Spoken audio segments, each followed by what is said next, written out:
I want to talk about fear for a second. All of us, everybody should go see a therapist. I'm not talking every day. I'm not talking every month. I'm not talking every year. But if you have troubles, go to a therapist. Go to somebody professionally that can listen to you.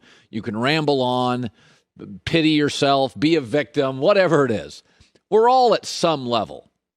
And the only people who deny this are the ones that deal with more of it. We're all dealing with the fear of rejection, fear of failure. There's a new term called FOMO, fear of missing out. Young kids don't want to miss out. So they go hang out, even though it's not time efficient. Then they don't have time to study. Fear of missing out, fear of rejection. Jerry Jones is different. He has a fear of being boring and irrelevant. And he fears boring more than being 7-9 or 8-8. Story out today, Jerry Jones has fallen in love with an amazing tight end, Kyle Pitts from Florida. By the way, that makes two of us. Also, if you're GM in the NFL and you're not in love with Kyle Pitts, then go work at Kinko's because he's unbelievable. That said, let's say the Cowboys do move up and get Kyle Pitts. I actually get it from Jerry Jones' perspective. First of all, Dak's numbers and productivity are going to go up, right? Jerry Jones got a lot of heat. He acknowledged it, paying Dak $40 million a year.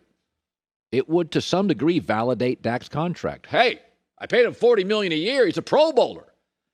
And if Dallas doesn't win the Super Bowl because they don't draft defense, well, we're not going to blame Jerry. That's not what we do in America. We'll blame Dak and Mike McCarthy.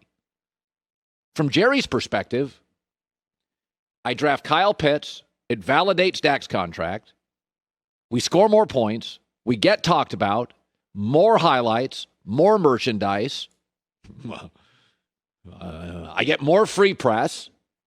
Kyle Pitts is going to get, in Dallas's offense, get 75, 80 catches, a half dozen touchdowns. Not going to take him.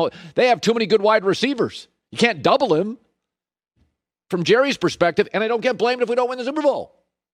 I mean, look at last year. Cowboy fans fell in love with Dallas drafting CeeDee Lamb. It was the only thing they didn't need in the draft was a wide receiver. And they drafted one. And he's a good player.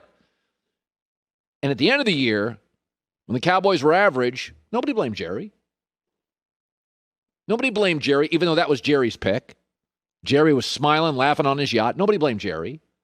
They blamed Mike McCarthy and Andy Dalton and Mike Nolan and global warming and the tax rates. Nobody blamed Jerry Jones.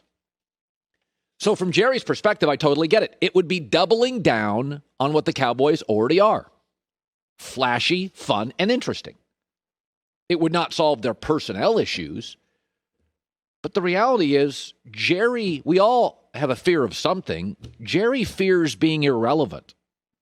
Most of these owners fear being irrelevant. But for Jerry, a marketing guy, a wildcatter, he's always been an aggressive guy, kind of a maverick. He pushes back.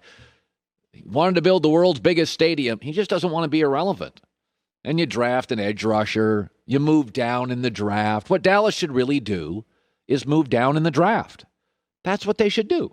They've got like number 10, get down to about 16, 17, 18, get more picks. There's plenty of good corners, mid to late first round, second round, third round. There's edge rushers all over this draft from pick 14 on, pick 15, pick 16 on. That's what Dallas should do.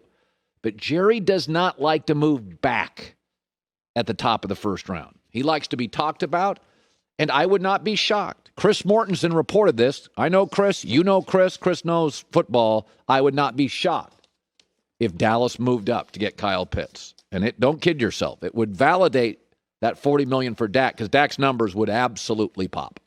Hi, everybody. Thanks for watching. Subscribe here to get the latest from the show.